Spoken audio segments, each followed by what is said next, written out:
지금 일본 사회에서 충격 사건이 벌어졌습니다. 2021년 일본 연구생이 임신한 채 홀로 한국행 비행기에 올랐는데요. 국제 결혼을 반대하던 아버지와 차가운 연구소 환경 속에서 몰락 직전까지 몰렸지만 충격적인 사실은 한국군 병원에서 만난 한국 장교 가족이 그녀를 따뜻하게 일본 며느리로 맞이했다는 점입니다. 약자의 결단과 강자의 제도 사이, 결국 국경을 넘은 가족의 힘이 승리했습니다. 과연 그녀의 여정은 어떻게 편견을 무너뜨리고 희망으로 이어졌을까요?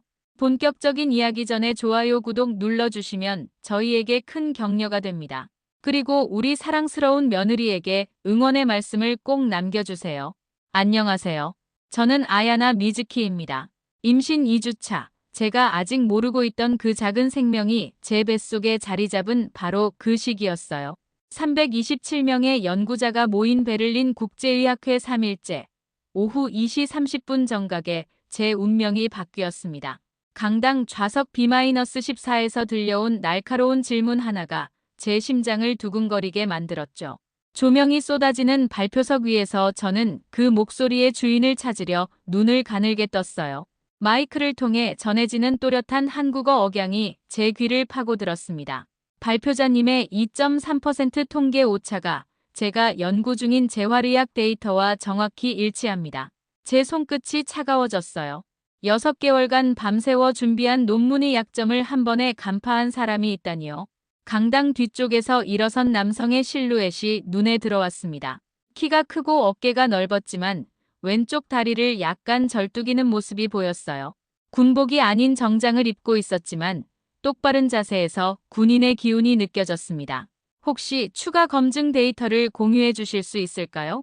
제가 마이크에 대고 답했을 때 목소리가 살짝 떨렸어요. 일본에서 자란 저에게 국제학회에서의 즉석 토론은 늘 부담스러웠거든요. 하지만 그 한국 연구자의 눈빛에는 비판이 아닌 순수한 호기심이 담겨 있었습니다. 물론입니다. 휴식 시간에 개별적으로 논의하면 어떨까요? 그렇게 제 첫 번째 운명적 만남이 시작되었어요. 15분 후 커피 라운지에서 저는 그와 마주 앉았습니다. 박준호라고 자기소개를 한 그는 한국군병원 소속 재활의학과 전문의였어요. 제 연구 주제인 신경재생과 그의 전문 분야인 외상 후 재활이 놀랍도록 맞아떨어졌습니다. 대화를 나누면서 제 가슴이 이상하게 뛰기 시작했어요. 일본에서 이런 깊이 있는 연구를 하시다니 놀랍습니다. 박준호의 진심 어린 칭찬에 제 뺨이 붉어졌어요. 평소 일본 연구소에서는 여성 연구원에 대한 시선이 차가웠거든요. 하지만 그는 제 논문을 한 줄 한 줄 꼼꼼히 읽어가며 전문적인 질문을 던졌습니다. 한국에서도 비슷한 환자들을 많이 봤는데 특히 군 복무 중 부상당한 젊은 환자들이요. 그가 말하는 동안 왼쪽 다리를 살짝 움직이는 모습을 봤어요. 아마 본인도 그런 환자 중 하나였을 거라는 생각이 들었습니다. 제 마음 한구석에서 묘한 보호 본능이 솟아올랐어요. 3시간 동안 이어진 대화는 학술적 토론을 넘어서고 있었습니다. 제가 일본에서 겪는 연구 환경의 어려움을 털어놓자 박준호는 진심으로 공감해 주었어요. 그의 따뜻한 시선과 경청하는 자세에 제 마음의 벽이 조금씩 무너져 내렸습니다. 혹시 연락처를 교환할 수 있을까요? 연구 협력 차원에서요. 제가 먼저 말을 꺼냈을 때 얼굴이 화끈거렸어요. 하지만 박준호는 자연스럽게 미소를 지으며 명함을 건넸습니다. 명함을 받는 순간 우리 손가락이 살짝 스쳤는데 전기가 흐르는 듯한 느낌이 들었어요. 저도 아야나 씨와 더 많은 이야기를 나누고 싶습니다. 그날 밤 호텔 방으로 돌아가는 길에 제 마음은 이상하게 들뜨여 있었어요. 평생 학문에만 매달려 살아온 제게 이런 감정은 처음이었습니다. 박준호와의 만남이 단순한 학술적 교류를 넘어선 무언가였다는 걸 본능적으로 느끼고 있었어요. 다음 날 학회 마지막 날, 저는 박준호를 다시 찾았습니다. 그와의 두 번째 대화는 더욱 깊어졌어요. 서로의 가족 이야기, 꿈, 그리고 미래에 대한 계획까지 나누게 되었습니다. 제가 아버지의 엄격함과 기대 속에서 살아온 이야기를 하자 박준호는 조용히 고개를 끄덕였어요. 저도 군인 집안에서 자라서 그런 압박감을 잘 알겠습니다. 그 순간 우리 사이에 특별한 공감대가 형성되었어요. 서로 다른 나라, 다른 문화에서 자랐지만 비슷한 아픔을 가지고 있었던 거죠. 베를린을 떠나는 날, 공항에서 박준호와 작별 인사를 나눴어요. 그의 마지막 말이 지금도 제 귀에 생생합니다. 아야나 씨, 이번 만남이 끝이 아니길 바랍니다. 비행기 창문으로 베를린 시내가 작아져가는 모습을 보며 저는 깨달았어요. 제 마음 깊은 곳에 작은 씨앗 하나가 심어졌다는 것을요. 그것이 어떤 결실을 맺을지는 몰랐지만 분명히 제 인생을 바꿀 무언가였습니다. 베를린에서 돌아온 지 8주가 지난 어느 목요일 오전, 제 세상이 완전히 뒤바뀌었어요. 하이델베르크 대학병원 산부인과 진료실 의자에 앉아 초음파 화면을 바라보던 순간 의사의 입에서 나온 숫자가 제 귓속을 때렸습니다. 10주입니다. 그 한마디가 떨어지는 순간 제 손에 들린 진단서가 바들바들 떨렸어요. 검사실 형광등 불빛 아래서 제 얼굴이 하얗게 질렸죠. 10주라니요. 제가 박준호와 베를린에서 만났던 그 시기와 정확히 일치했습니다. 확실한가요? 제 목소리가 떨려서 의사가 다시 한번 화면을 확인해 주었어요. 작은 점처럼 보이는 태아의 심장이 규칙적으로 뛰고 있었습니다. 분당 150회의 심박수가 모니터에 표시되었죠. 그 순간 제 다리에 힘이 빠졌어요. 진료실을 나서는 순간부터 제 머릿속은 하얗게 비어 있었습니다. 복도를 걸으면서도 발밑이 푹푹 꺼지는 느낌이었어요. 엘리베이터 안에서 거울에 비친 제 모습을 보니 완전히 다른 사람 같았습니다. 27년간 살아온 아야나 미즈키는 그 순간 사라진 거였어요. 연구소로 돌아가는 길에 박준호에게 전화를 걸어야 한다는 생각이 계속 머릿속을 맴돌았습니다.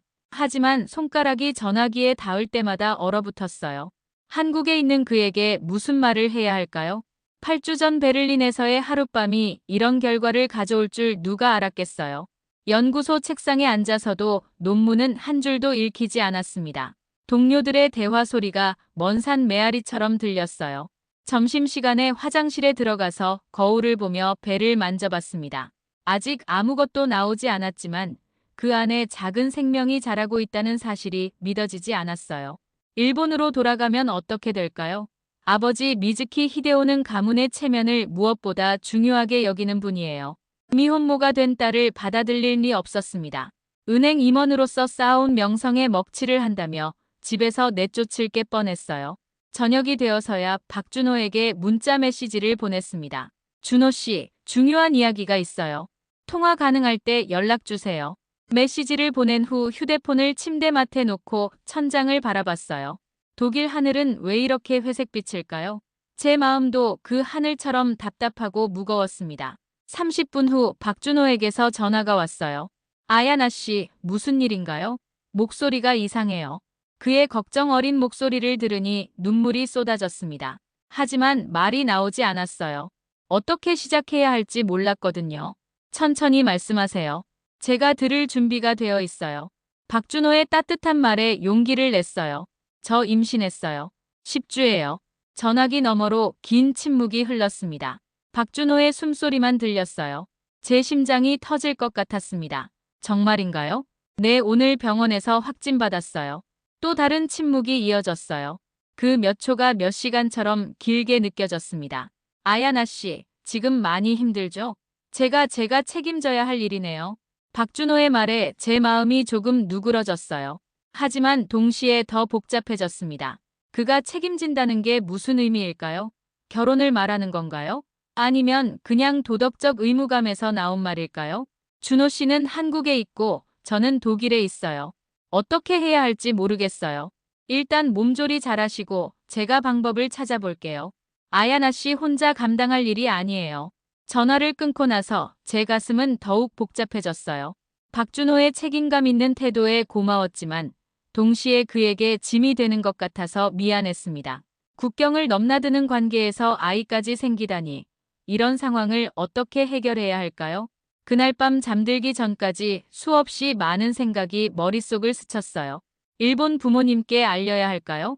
아니면 혼자서 모든 걸 해결해야 할까요? 박준호와의 미래는 정말 가능할까요? 진단서를 다시 꺼내봤어요. 10주라는 숫자가 제 운명을 완전히 바꿔버렸습니다. 이제 제 삶이 제 손을 떠났다는 생각이 들었어요. 하지만 동시에 제 뱃속에서 자라는 작은 생명에 대한 묘한 애착도 생기기 시작했습니다. 그것이 제 모든 것을 바꾼 10주차의 시작이었어요. 임신 12주가 되던 화요일 오후 3시, 박준호에게서 예상치 못한 전화가 걸려왔어요. 연구소 실험실에서 현미경을 들여다보고 있던 제 휴대폰이 진동했습니다. 7일 동안 서로 어색한 안부만 주고받던 우리였는데 그의 목소리에는 평소와 다른 확신이 담겨 있었어요. 수화기 너머로 들려오는 병원 특유의 복도 소음과 발걸음 소리가 제 귀를 파고들었습니다. 아야나 씨, 제가 좋은 소식이 있어요. 박준호의 말에 제 손에서 현미경 렌즈가 미끄러질 뻔했어요. 좋은 소식이라니요? 이런 상황에서 무슨 좋은 소식이 있을까 싶었습니다. 저희 병원에 다문화 가족 지원센터와 연계하는 프로그램이 있어요. 국제 결혼이나 다문화 임신 케이스를 전문적으로 돕는 곳이죠. 제 심장이 빠르게 뛰기 시작했어요. 다문화 가족이라는 말이 제게는 아직 낯설고 부담스러웠거든요. 하지만 동시에 희망의 끈 같은 것이 느껴졌습니다. 정말 그런 곳이 있나요? 네, 제가 직접 담당자와 이야기해봤어요. 독일에 계시는 상황도 설명드렸고요. 박준호가 저를 위해 발품을 팔았다는 사실에 가슴이 뜨거워졌어요. 하지만 동시에 이렇게 복잡한 상황을 만들어서 미안한 마음도 들었습니다. 아야나 씨, 당신의 선택지가 단 하나는 아닙니다. 그 말이 제 마음에 깊이 박혔어요. 지난 2주 동안 저는 막다른 골목에 선 기분이었거든요. 일본으로 돌아가서 부모님께 말하는 것도, 독일에서 혼자 아이를 키우는 것도 불가능해 보였어요. 구체적으로 어떤 도움을 받을 수 있나요? 일단 법적 상담부터 시작할 수 있어요. 국제 결혼 절차, 비자 문제, 출산 관련 지원까지 전문가들이 있습니다. 제 머릿속에서 복잡했던 생각들이 조금씩 정리되기 시작했어요. 혼자서 모든 걸 감당해야 한다고 생각했는데 도움의 손길이 있다니요. 그날 저녁 박준호는 다문화센터 담당자의 연락처를 보내왔어요. 김소영이라는 상담사였는데 메시지를 보니 따뜻한 사람이라는 느낌이 들었습니다. 아야나 씨, 걱정 마세요. 이런 케이스를 많이 다뤄봤어요. 김소영과 첫 통화를 했을 때 제 목소리가 떨렸어요. 낯선 사람에게 제 사정을 털어놓는다는 게 쉽지 않았거든요. 독일에서 임신하신 상황이시군요. 한국 국적자와의 관계에서요? 네, 그런데 저희가 정식으로 사귄 사이는 아니었어요. 제가 솔직하게 말하자 김소영은 전혀 놀라지 않았어요. 그런 경우도 충분히 지원 가능해요. 중요한 건 두 분의 의지와 아이에 대한 책임감이죠. 김소영의 말에 제 마음이 한결 가벼워졌어요. 판단하지 않고 이해해주는 사람이 있다는 게 얼마나 위로가 되는지 몰랐거든요. 일단 박준호 씨부터 상담을 받아보시겠어요? 그분의 의향을 정확히 파악해야 다음 단계를 준비할 수 있어요. 다음 날 박준호는 다문화센터를 직접 방문했다고 연락이 왔어요. 아야나 씨, 상담을 받고 나니 마음이 정말 많이 정리되었어요. 박준호의 목소리에서 이전에 없던 확신이 느껴졌어요. 어떤 이야기를 하셨나요? 제가 군 복무 때문에 지금 당장 독일로 갈 수는 없지만 저녁 후에 아야나 씨를 한국으로 모실 준비를 하겠다고 했어요. 제 가슴이 두근거렸어요. 박준호가 구체적인 계획을 세우고 있다는 게 믿어지지 않았거든요. 정말 그렇게 생각하시는 거예요? 네, 진심이에요. 상담사님이 말씀하시길 한국에는 다문화 가족을 위한 지원 제도가 잘 되어 있대요. 언어 교육부터 출산 지원까지요. 그날 밤 저는 처음으로 미래에 대한 구체적인 그림을 그려봤어요. 한국이라는 낯선 땅에서 박준호와 함께 아이를 키우는 모습을요. 무서우면서도 설레는 상상이었습니다. 김소영에게서도 격려의 연락이 왔어요. 박준호 씨 정말 좋은 분이세요. 책임감도 강하시고 아야나 씨를 진심으로 걱정하고 계셔요. 제 마음속 깊은 곳에서 따뜻한 기운이 솟아올랐어요. 절망적이라고 생각했던 상황이 조금씩 희망으로 바뀌고 있었습니다. 아야나 씨도 한국어 공부를 시작해보세요. 미리 준비하시면 나중에 정착할 때 큰 도움이 될 거예요. 김소영의 조언에 따라 저는 온라인으로 한국어 기초 강의를 찾아봤어요. 처음으로 능동적인 준비를 시작하는 기분이었습니다. 그렇게 박준호와 다문화센터의 도움으로 제 앞에 새로운 길이 열리기 시작했어요. 혼자라고 생각했던 저에게 든든한 동반자들이 생긴 거였습니다. 아직 갈 길이 멀었지만 이제는 막막하지 않았어요. 임신 14주째 금요일 새벽 4시 30분. 일본에서 걸려온 아버지의 전화가 제 운명을 다시 한번 뒤흔들었어요. 하이델베르크 아파트 침실에서 잠들어 있던 제게 휴대폰 진동이 귓가를 때렸습니다. 발신자 표시를 보는 순간 제 온몸이 얼어붙었어요. 미즈키 히데오. 평생 아버지가 새벽에 전화를 건 적은 단 한 번도 없었거든요. 수화기를 드는 순간부터 차가운 목소리가 제 심장을 얼려버렸습니다. 아야나, 즉시 일본으로 돌아와라. 인사도 없는 첫마디에 제 손이 떨렸어요. 아버지의 목소리에는 평상시보다 훨씬 더 차갑고 단호한 기운이 담겨 있었습니다. 아버지, 무슨 일이세요? 갑자기. 무슨 일이냐고. 내가 무슨 짓을 했는지 모르겠느냐? 제 가슴이 쿵 떨어졌어요. 아버지가 제 임신 사실을 알았다는 걸 직감했습니다. 하지만 어떻게 알았을까요? 저는 누구에게도 말하지 않았는데요. 내 삼촌이 하이델베르크 대학병원에 친구가 있다. 일본인 여학생이 산부인과에 다닌다는 소문을 들었다더군. 제 다리에서 힘이 빠졌어요. 독일까지 소문이 일본에 전해졌다니요. 아버지의 인맥이 이렇게 넓은 줄 몰랐습니다. 정말이냐? 내가 미혼으로 임신을 했다는 게. 아버지의 질문에 대답이 나오지 않았어요. 목이 메어서 말이 안 나왔습니다. 대답해라. 아버지의 고함 소리에 제 어깨가 움츠러들었어요. 네, 맞아요. 이 몰상식한 년이. 전화기 너머로 무언가 깨지는 소리가 들렸어요. 아마 아버지가 화가 나서 뭔가를 집어던진 것 같았습니다. 우리 가문이 얼마나 명예로운 집안인지 아느냐. 내가 은행에서 30년간 쌓아온 신뢰를 내가 하루아침에 무너뜨리려고 하느냐. 제 눈에서 눈물이 흘러내렸어요. 아버지에게 저는 딸이 아니라 가문의 명예를 지켜야 할 의무만 있는 존재였나 봅니다. 아버지, 저도 당장 그 아이를 지워라. 그리고 일본으로 돌아와서 조용히 살아라. 아버지의 말에 제 손이 무의식적으로 배를 감쌌어요. 14주 동안 제 뱃속에서 자라고 있는 작은 생명을 어떻게 포기하라는 거죠? 아버지, 그럴 수는 없어요. 뭐라고? 감히 아버지 말을 거역하겠다는 거냐? 이미 14주가 됐어요. 그리고 이 아이의 아버지가 책임지겠다고 했어요. 그 남자가 누구냐? 설마 외국 남자는 아니겠지? 제가 대답하지 못하자 아버지는 이미 눈치채고 있었어요. 한국 남자다 그렇지? 네. 또 다른 침묵이 흘렀어요. 그 침묵이 폭풍 전의 고요 같았습니다. 미친년아. 한국 남자와 애를 베다니. 우리 조상님들이 뭐라고 하시겠느냐. 아버지의 분노가 절정에 달했어요. 일본과 한국의 역사적 관계 때문에 더욱 격노하고 있었습니다. 내가 그 아이를 낳겠다면 우리 집안의 문은 영원히 닫힌다. 다시는 딸로 인정하지 않겠다. 그 말이 제 가슴을 칼로 찌르는 것 같았어요. 평생 아버지의 인정을 받고자 노력해왔는데 한순간에 모든 게 무너져 버렸습니다. 아버지, 선택해라. 가족을 택할 것인가? 그 잡종을 택할 것인가?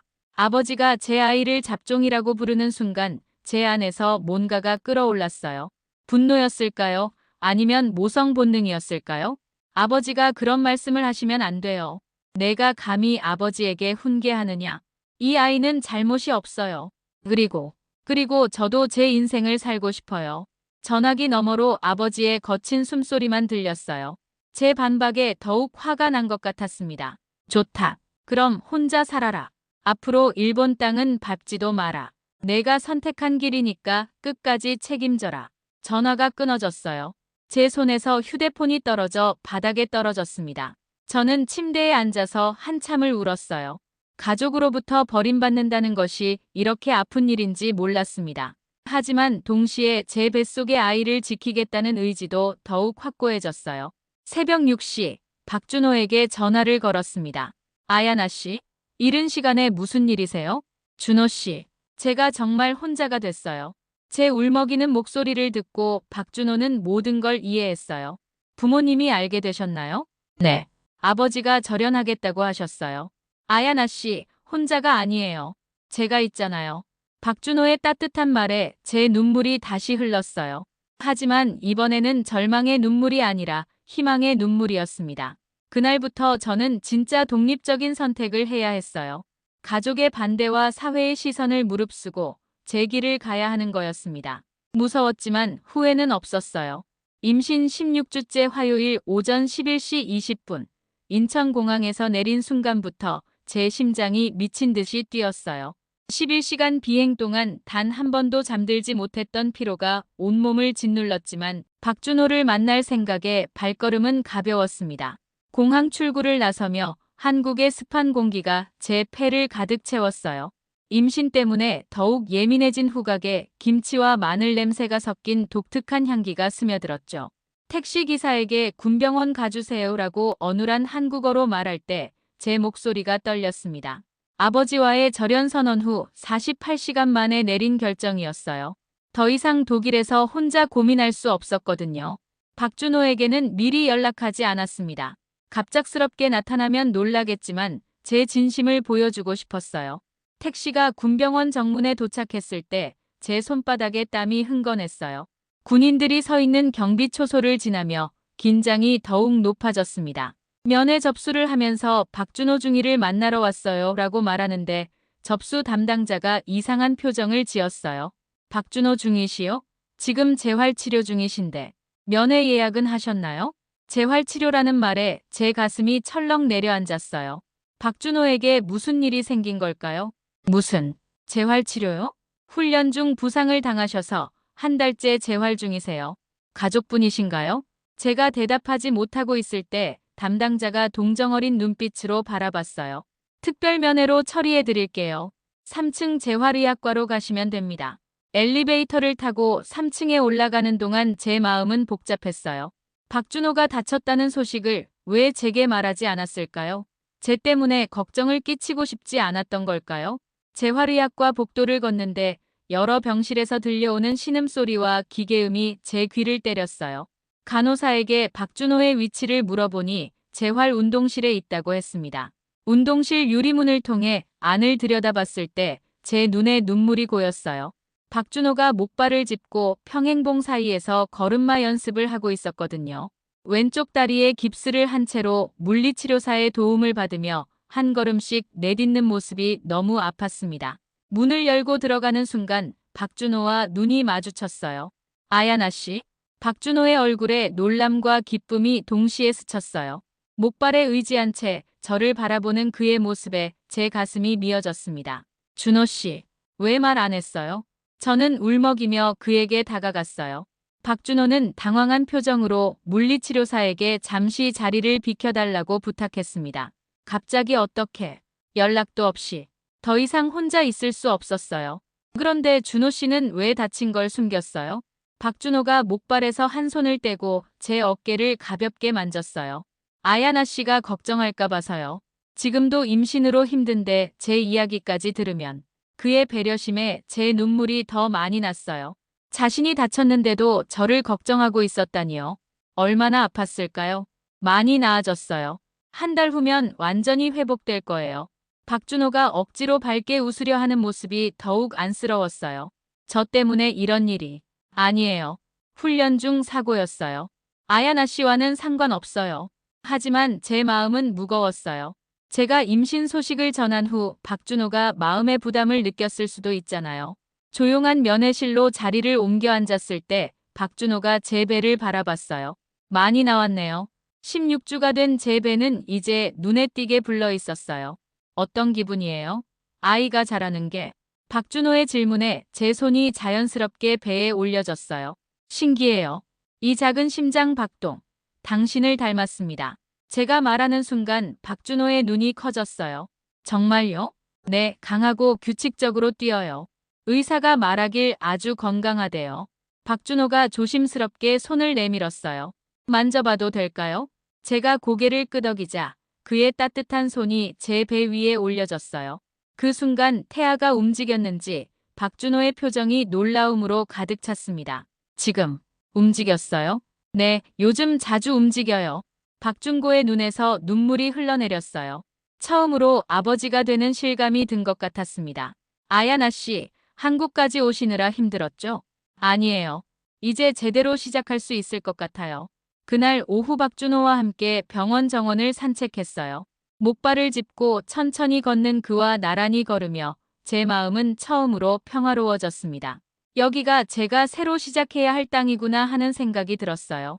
아야나 씨, 정말 괜찮을까요? 한국에서 사는 게 준호 씨와 함께라면 괜찮을 것 같아요. 우리는 그날 처음으로 진정한 동반자가 된 기분이었어요. 임신 18주째 목요일 오후 2시. 박준호의 의가사 제대를 앞둔 마지막 면회 시간이었어요. 면회실 시계 바늘이 정확히 이 시를 가리킬 때 제 심장이 불규칙하게 뛰기 시작했습니다. 30분. 단 30분 동안 우리 인생의 방향이 결정될 거라는 생각에 손바닥에 땀이 흥건했어요. 면회실 형광등 불빛 아래에서 박준호가 목발 없이 걸어 들어오는 모습을 봤을 때 제 눈에 눈물이 고였습니다. 그의 왼쪽 다리는 아직 완전하지 않았지만 훨씬 나아 보였어요. 아야나 씨, 오늘이 마지막 면회네요. 박준호의 목소리에는 여러 감정이 섞여 있었어요. 안도감과 불안감, 그리고 결단의 의지가 동시에 느껴졌습니다. 제대하면 어떻게 되는 거예요? 제가 조심스럽게 물었을 때 박준호는 잠시 침묵했어요. 그 침묵 속에서 저는 그가 얼마나 많은 고민을 했는지 느낄 수 있었습니다. 아야나 씨, 제가 결정한 게 있어요. 박준호가 의자를 제 쪽으로 가까이 당겨 앉으며 말했어요. 제 마음이 두근거렸습니다. 저 부모님께 모든 걸 말씀드렸어요. 제 눈이 커졌어요. 박준호가 자신의 부모에게 제 이야기를 했다는 뜻이었거든요. 정말요? 어떻게 반응하셨어요? 처음엔 놀라셨죠. 하지만 어머니가 말씀하시길 손자를 만나고 싶다고 하셨어요. 제 가슴이 따뜻해졌어요. 제가 경험해보지 못한 따뜻한 가족의 모습이었습니다. 아버지는 어떠셨어요? 아버지도 처음엔 걱정하셨지만 제가 책임지겠다고 하니까 지지해 주시겠다고 하셨어요. 박준호의 말에 제 눈에서 눈물이 흘러내렸어요. 제 일본 아버지와는 너무나 다른 반응이었거든요. 아야나 씨, 저와 결혼해 주세요. 갑작스러운 프로포즈에 제 심장이 멈출 뻔했어요. 머릿속이 하얗게 변했습니다. 정말 그렇게 생각하세요? 네, 진심이에요. 처음엔 당황스러웠지만 이제는 확신해요. 아야나 씨와 우리 아이를 책임지고 싶어요. 박준호가 제 손을 잡으며 말했어요. 그의 손이 따뜻하고 든든했습니다. 하지만 준호 씨는 저를 사랑하는 게 아니라 의무감 때문에. 아니에요. 박준호가 제 말을 끊으며 더 진지하게 바라봤어요. 베를린에서 처음 만났을 때부터 아야나 씨에게 특별한 감정이 있었어요. 그때는 그냥 호감 정도라고 생각했는데 아야나 씨가 임신했다는 소식을 듣고 나서야 깨달았어요. 제 가슴이 뛰기 시작했어요. 무엇을 깨달으셨어요? 제가 아야나 씨를 진심으로 아끼고 있다는 걸요. 의무감만으로는 이렇게 확신할 수 없어요. 박준호의 고백에 제 마음이 흔들렸어요. 하지만 여전히 불안했습니다. 준호 씨, 국제 결혼이 쉽지 않을 거예요. 언어 문제도 있고 문화 차이도. 그런 건 함께 해결해 나가면 돼요. 중요한 건 서로를 아끼는 마음 아닐까요? 박준호의 따뜻한 시선을 받으며 저는 제 마음을 들여다봤어요. 정말로 그를 사랑하고 있었나요? 저도 준호 씨에게 특별한 감정이 있어요. 제가 고백하자 박준호의 얼굴이 환해졌어요.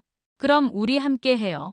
아이도 앞으로의 인생도. 면회 시간이 절반 지났을 때 박준호가 주머니에서 작은 상자를 꺼냈어요. 이게 뭐예요? 약혼 반지는 아니고 그냥 약속의 의미로 준비했어요. 상자를 열어보니 간소하지만 예쁜 반지가 들어있었어요. 준호 씨, 30분이면 충분합니다. 평생을 다짐하기엔. 박준호가 제 손가락에 반지를 끼워주며 말했어요. 그 순간 제 안에서 모든 두려움이 사라졌습니다. 네, 준호 씨와 함께하고 싶어요. 제가 대답하자 박준호가 제 손을 두 손으로 감쌌어요. 제대하면 바로 결혼 준비를 시작해요. 그리고 아야나 씨가 한국 생활에 적응할 수 있도록 최선을 다할게요. 저도 열심히 한국어 공부하고 한국 문화를 배워볼게요. 우리는 남은 15분 동안 구체적인 계획을 세웠어요. 결혼식은 간소하게 하기로 했고 아기가 태어날 병원도 알아보기로 했습니다. 아야나 씨 부모님은 어떻게 하죠? 박준호의 질문에 제 마음이 무거워졌어요. 아직은 연락하지 않는 게 좋을 것 같아요. 시간이 지나면 마음이 바뀔 수도 있으니까요. 그래요. 서두르지 말고 천천히 해요. 면회 시간이 끝나갈 때 박준호가 제 배에 손을 올렸어요. 우리 아이야, 아빠가 꼭 책임질게. 그의 진심 어린 말에 태아가 움직이는 것 같았어요. 면회실을 나서며 저는 새로운 확신을 가지게 되었어요. 박준호와 함께라면 어떤 어려움도 극복할 수 있을 것 같았습니다. 단 30분이었지만 우리 인생에서 가장 중요한 시간이었어요. 그날 밤 혼자 숙소에서 손가락의 반지를 바라보며 생각했어요. 드디어 제가 선택한 길에 대한 확신을 가지게 되었구나. 이제 진짜 새로운 시작이 기다리고 있었습니다. 출산 후 3일째 화요일 오전 10시 산후조리원 신생아실에서 제 인생이 또 한 번 극적으로 바뀌었어요. 유리창 너머로 보이는 3.2kg의 건강한 아기가 작은 손을 움직이며 울음을 터뜨릴 때마다 제 가슴이 벅차올랐습니다. 박준호가 제 곁에서 우리 딸이다라고 중얼거리는 소리가 귓가에 맴돌았어요. 복도 끝에서 들려오는 발걸음 소리에 고개를 돌렸을 때 꽃다발을 든 중년 여성이 환한 미소로 다가오는 모습이 눈에 들어왔습니다. 며느리 고생 많았어요. 박준호의 어머니가 제게 첫마디를 건넸을 때 목소리에 진심 어린 따뜻함이 담겨 있었어요. 저를 며느리라고 부르며 자연스럽게 받아들이는 모습에 제 눈가가 촉촉해졌습니다. 어머니, 이제 우리 집 사람이니까 편하게 어머니라고 불러요. 일본말로는 뭐라고 하죠? 오카아상이라고 해요. 오카아상, 좋네요. 저도 일본말 배워야겠어요. 시어머니의 적극적인 태도에 제 마음의 벽이 순식간에 무너졌어요. 제가 외국인이라는 이유로 거리감을 두거나 어색해하지 않으셨습니다. 신생아실에서 아기를 바라보며 시어머니가 말씀하셨어요. 참 예쁘네요. 아야나 씨 눈을 닮았어요. 준호 씨 코를 닮은 것 같아요. 그래요? 저는 입술이 우리 준호 닮았다고 생각했는데요. 우리는 아기의 각 부분이 누구를 닮았는지 이야기하며 자연스럽게 친해졌어요. 시어머니는 제가 일본 음식이 그리울 것 같다며 집에서 간단한 일식을 만들어 오시겠다고 하셨습니다. 하지만 제 마음 한구석에는 여전히 아버지에 대한 그리움과 죄책감이 자리하고 있었어요. 어머니, 제 아버지는 아직 연락이 없어요. 제가 조심스럽게 말하자 시어머니가 제 손을 잡으셨어요. 시간이 필요할 거예요. 손자 사진이라도 보내보면 어떨까요? 거절하실 것 같은데요. 아니에요. 할아버지 마음은 다 똑같아요. 시어머니의 조언에 따라 그날 저녁 아기 사진을 아버지 휴대폰으로 전송했어요. 별다른 기대는 하지 않았습니다. 놀랍게도 3일 후 아버지에게서 전화가 왔어요. 아야나야. 6개월 만에 듣는 아버지의 목소리였어요. 이전처럼 차갑지 않았습니다. 아버지, 아이가 건강하냐? 제 눈에서 눈물이 쏟아졌어요. 아버지도 손자가 궁금하셨던 거였어요. 네, 아주 건강해요. 사진으로 보니까 내가 어릴 때랑 똑같이 생겼더구나. 아버지의 말에서 그리움이 느껴졌어요. 아버지, 보고 싶어요. 긴 침묵이 흘렀어요. 그리고 아버지가 말씀하셨습니다. 내가 한국에 가볼까 한다. 제 심장이 뛰기 시작했어요. 아버지가 직접 한국에 오시겠다는 거였어요. 일주일 후 인천공항에서 아버지를 맞이했어요. 공항 출구에서 나오는 아버지의 모습은 이전보다 훨씬 수척해 보였습니다. 6개월 동안 얼마나 고민하셨을까 싶었어요. 아버지, 제가 달려가 안겼을 때 아버지도 저를 꼭 껴안으셨어요.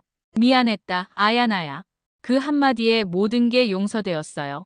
병원에서 아기를 처음 본 아버지의 표정은 지금도 잊을 수 없어요. 딱딱하던 얼굴이 순식간에 부드러워졌거든요. 정말 내가 어릴 때와 똑같구나. 아버지가 조심스럽게 아기의 손가락을 만지시며 말씀하셨어요. 그때 시어머니가 들어오셨어요. 처음 만나는 일본 사위 아버지와 한국 시어머니. 어색할 수도 있는 상황이었죠. 하지만 시어머니는 일본어로 안녕하세요라고 인사하며 깊이 고개를 숙이셨어요. 아버지도 당황하면서도 한국식으로 허리를 굽혀 인사하셨습니다. 딸이 신세를 많이 졌습니다. 아니에요. 좋은 며느리를 주셔서 감사해요. 두 분이 서로를 배려하는 모습에 제 가슴이 뭉클했어요. 가장 감동적인 순간은 아기를 가운데 두고 시어머니와 아버지가 함께 앉아 계실 때였어요. 아기가 울기 시작하자 두 분이 동시에 달래려고 하시는 모습이 너무나 자연스러웠습니다. 우리 손자가 할아버지 할머니를 알아보나 봐요. 시어머니가 웃으며 말씀하시자 아버지도 처음으로 환하게 웃으셨어요. 정말 신기하네요. 이렇게 작은 생명이. 그때 아기가 작은 손을 뻗었어요. 시어머니와 아버지가 동시에 손가락을 내밀었고 아기가 두 분의 손가락을 동시에 잡았습니다. 국제 결혼이 아니라 그냥 우리 가족일 뿐이야. 시어머니가 중얼거린 말에 아버지가 크게 고개를 끄덕이셨어요. 맞습니다. 가족이죠. 그 순간 저는 깨달았어요.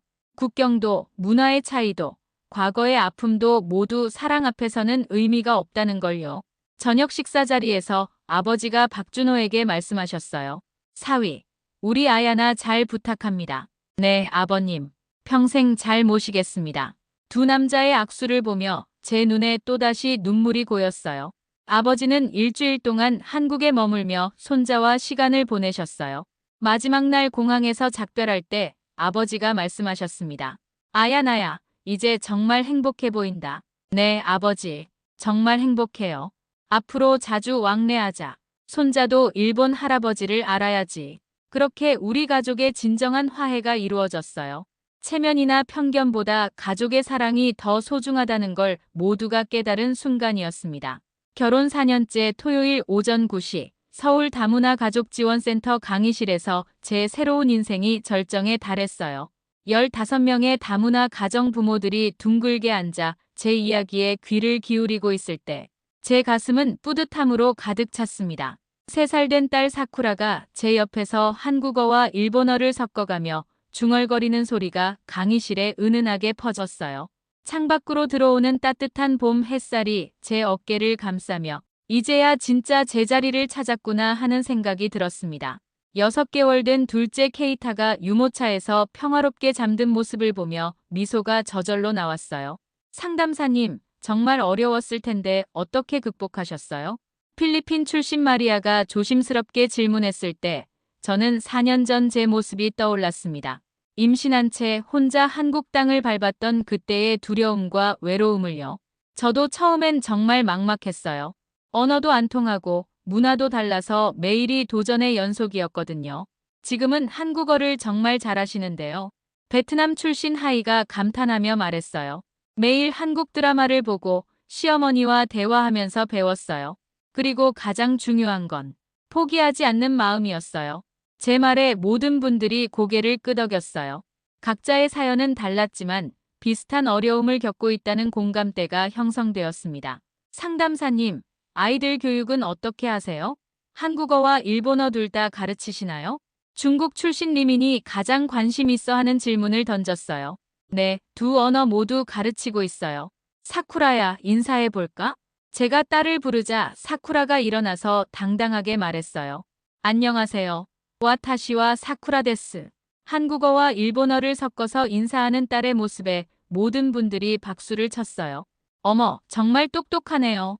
두 언어를 이렇게 자연스럽게 하다니. 참가자들의 감탄에 제 마음이 뿌듯했어요. 너희는 두 언어를 가진 미래다. 제가 사쿠라를 안으며 말하자 딸이 제 볼에 뽀뽀를 해줬어요. 엄마, 아빠는 언제 와요? 아빠는 병원에서 환자들 돌보고 계셔. 오늘 오후에 올 거야. 박준호는 이제 다문화 가족 전담 재활의학과 의사로 일하고 있었어요. 처음엔 일반 환자만 보던 그가 저와 결혼한 후 다문화 가족의 의료 문제에 관심을 가지게 되었거든요. 상담사님, 남편분도 다문화 가족 지원 일을 하시나요? 네, 남편은 의료 상담을, 저는 생활 적응 상담을 담당하고 있어요. 저희 부부가 경험한 일들이 다른 가정에게 도움이 되었으면 해서요. 오후 2시, 박준호가 병원 일을 마치고 센터에 도착했어요. 하얀 가운 대신 편안한 옷을 입은 그가 유모차를 밀며 들어오는 모습이 자연스러웠습니다. 여러분, 안녕하세요.